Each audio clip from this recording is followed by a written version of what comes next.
Hi, this is Bo with the Dodson Arms Co channel. This is first in our tech tip video series, and what we're going to look at today is chamber damage from dry fire and 22 rim fires. Doesn't matter whether it's a handgun, pistol, revolver, or a rifle. What happens is when you fire these guns or you dry fire them without a cartridge in it, it damages the chambers. So we're going to look at how the damage occurs and how to fix it. We're going to safety check this revolver, make sure there's nothing in it. We have a viewport right here. This is an older H&R model 622. These were working men's revolvers. They were sold from the 1900s up until about the 1980s. And then later on, NEF produced a more up-to-date version. And they're very common. We see a lot of them in our shop. This one's a pull pin one. Cylinder pops right out, and what happens is in this area in here you can see where you have indentations and scoring. And what happens is once this gets bad enough, you can't chamber a cartridge and fire the gun. What you don't want to do is grind this metal away. What that does is weakens the chamber. So what you want to do is use a swage tool and push this material back to where it came from. Looking at this revolver, you can see the impact of these old style firing pins hitting here. There's nothing to cushion the blow because there was no case in here when they were dry firing it. And these hammers are usually harder than the cylinders, and on these older guns some of these cylinders aren't heat treated or they're just color case hardened.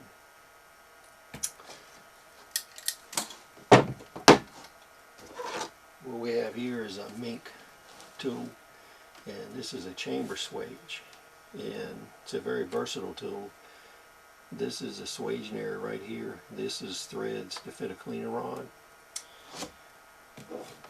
What I did to make this tool easier to use is I took a old screwdriver handle and I have a hex drive inserted in here, and what that does is allows this to easily unscrew. This tool takes apart. You can thread this onto a cleaning rod if you need to do something that's hard to access, and we'll show you how to do that later. I've had this tool for 20 years. I've done hundreds of repairs with it. This is a cheap tool you can buy yourself. It's $20–25, or you can make one. You can actually copy this on a lathe, make this if you want. What I would do is heat treat this, because this has to be harder than whatever you're working on. The repair is real simple. What you want to do is, I like to put some oil on here. I like to use a high grade of cutting oil, but if the cylinder or barrel is not too defective, you can just use any kind of regular gun oil or 3-in-1 oil. And then you just insert the tool and you put elbow grease on it. And you just work it.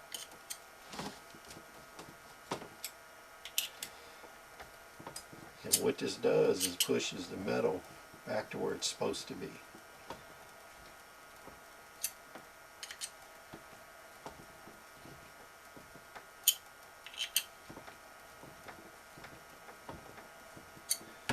Just simple repair, easy to do.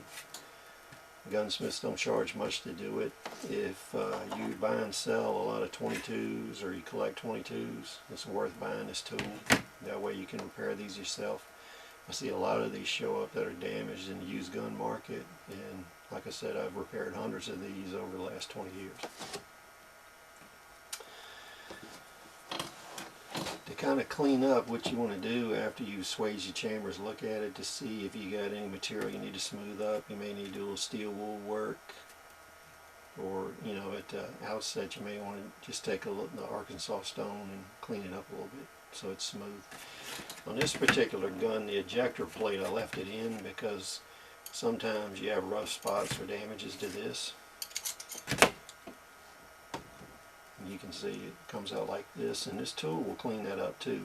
And even on guns where you don't have damage to the ejector plate, it's easier to actually use the tool, on a flat surface here. If you take this out, you get uneven pressure and you can rock the tool. So I would leave the ejector plates in them when you're working on revolvers. On a lot of .22 rifles and pistols, barrel removal is difficult or it's impractical. So what you'll want to do is disassemble your tool here, and this piece comes off. And what I like to do is have my old screwdriver handle with the hex drive on it. Helps us unscrew it.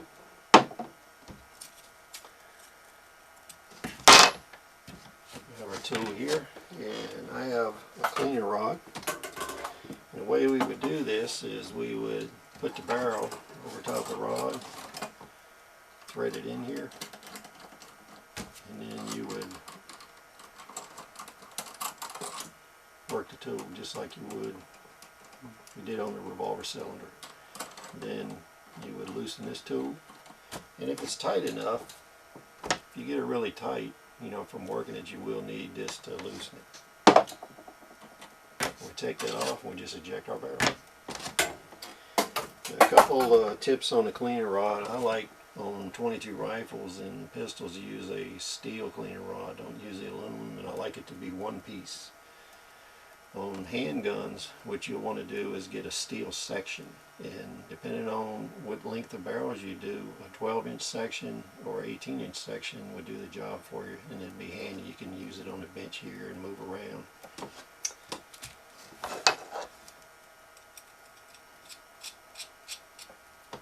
So that's our mink tool. You can get these from Brunel's or other gunsmithing outlets, or you can make one yourself. You can take and machine this part on a small metal lathe, and if you go that route, what I would do is heat treat this at a minimum, color case hardened, because this needs to be harder than whatever you're swaging. So keep that in mind when you're making it. Hope this tech video helped you. Hit subscribe, and we'll see you on the next one. Thanks.